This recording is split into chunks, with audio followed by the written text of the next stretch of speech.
Hello, my Gemini friends. Welcome aboard if you are brand new. Welcome back if you're not. Welcome home if that sits for you.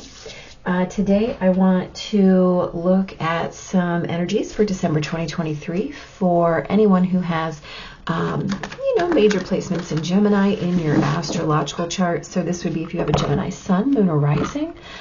Include your Venus as well. And as always, this is a general reading. So if this does not resonate with you, if it doesn't sit well, feel free to leave it here. Pick up what you need. Leave behind what you don't. Absolutely. So, you're coming off of that full moon at 4 Gemini, my Gemini friends. So how's that feeling for you? Let's see what December is bringing in for you. So how exciting. We start with the 6 of Wands. Okay, that's lovely energy, right?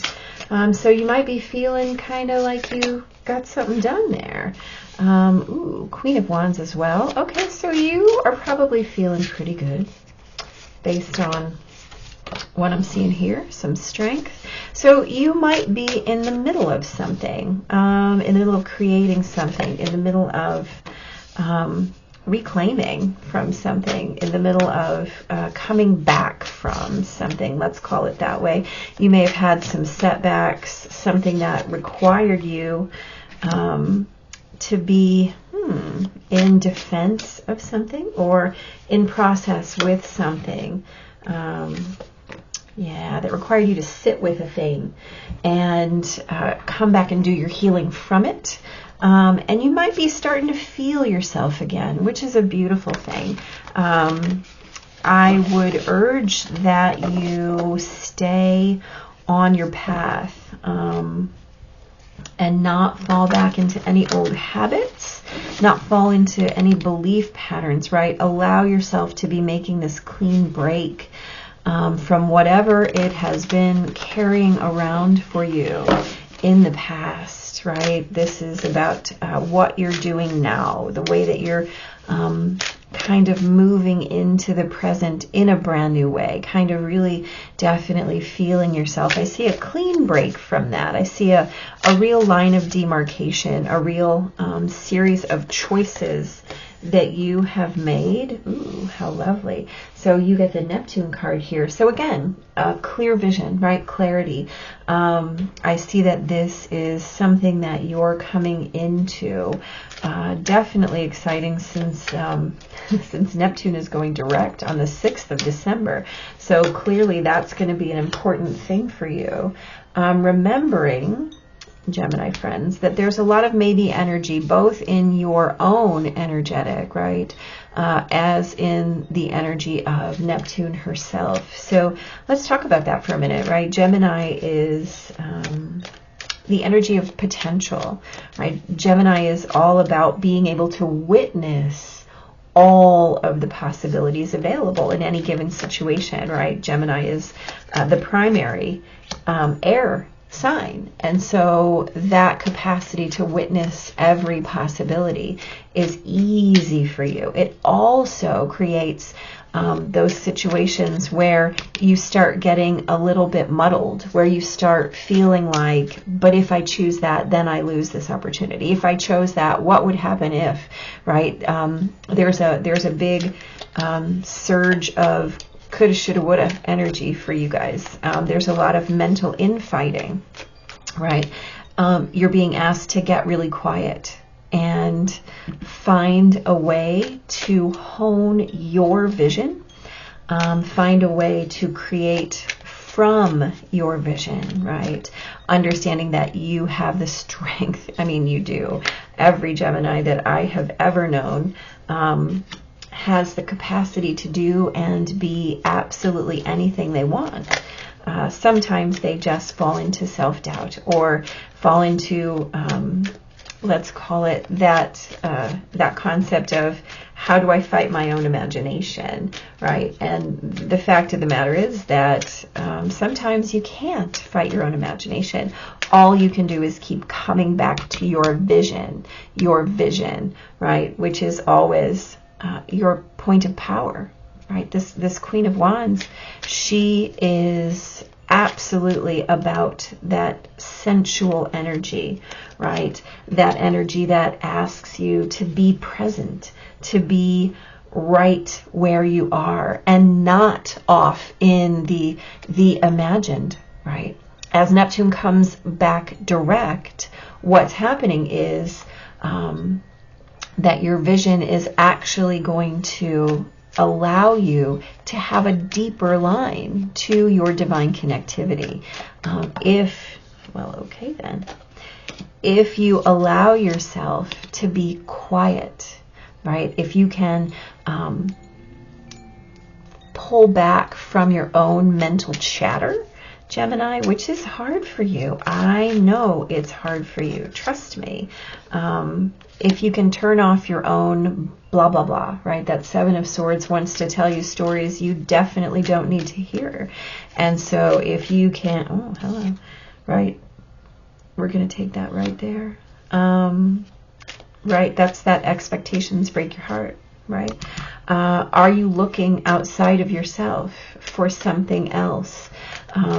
Are you stuck in old patterns, or are you allowing what's new to come in, right? Are you rerouting yourself back to these old lines of thought, back to these things that perhaps have kept you veiled, have kept things not quite clear, have kept you in a state of witnessing the opaque, which is really frustrating for a Gemini not to have access to all of that information. So the stories that you're telling yourself are the very things that keep you stuck, right? Are the very things, wow, look at that, okay, are the very things that have kept you here in this energy of but but this is what I need, but that's the way it has to be. Actually it doesn't. Actually it doesn't. And you're being reminded that it's time for you to tell your story, right? Do you even care? This is a question. How invested are you, right? Asking yourself, how invested am I? How invested am I in what was? How invested am I in where the potential is, in my old stories, right? In that thing that keeps hurting me. Am I going to keep telling that story simply because it's my story? Or am I going to go right here? Am I going to allow for these new feelings, right? Please take the symbolism here of all of these shapes, right? These are the shapes of your future, right? Not the shapes of your past. You're being asked to quiet yourself in December, to really focus on yourself more, and to question whether or not you need to jump or whether you need to simply be, right? Do you even care? Do you even care? Where's your investment? Where's your investment, Gemini? Is it in your own story, your own strength, your own renewal, or is it in this thing that keeps happening in the past? Because guess what? If that's where you're putting your attention, then that's what you're going to reinvite. So please be mindful of where your focus is, right? And make sure that you're paying attention to divine timing. Make sure that you're paying attention to the things that are coming in, the indicators that are coming in. I believe you're going to witness some kind of very swift and sharp inception of idea, perhaps. Something that allows you to shift from this outdated pattern that's not been very productive for you, that's not been very, I don't want to use the word positive, but that's not been very uplifting, okay, for you. But you have a real opportunity in December to shift those beliefs into something that is productive, that is uplifting, that is going to create a situation where you don't feel like you're leaving something out, where you don't feel like you're lacking something. In fact, that you have everything, and the story that you've told up until now might have kept you in the belief that you didn't, right? So whatever's coming in for you in December, Gemini, make sure that you say yes to it. Instead of saying, no, thank you, I'll just keep having what I'm having, right? Don't say maybe. Don't say now is not the time. Don't say, maybe. No. Say yes, right? Find the way to say yes. And if it's not a yes, then you wait. You wait for what is. Okay? Just put that into action in December. I wish you nothing but the best. Take care and be present and always choosing your highest and best, right? Use your clarity to sift through the possibility into that thing that you really want. Focus in December, Gemini. Yeah, be blessed and hit subscribe so you can come back and tell me all about it. Till then, take care.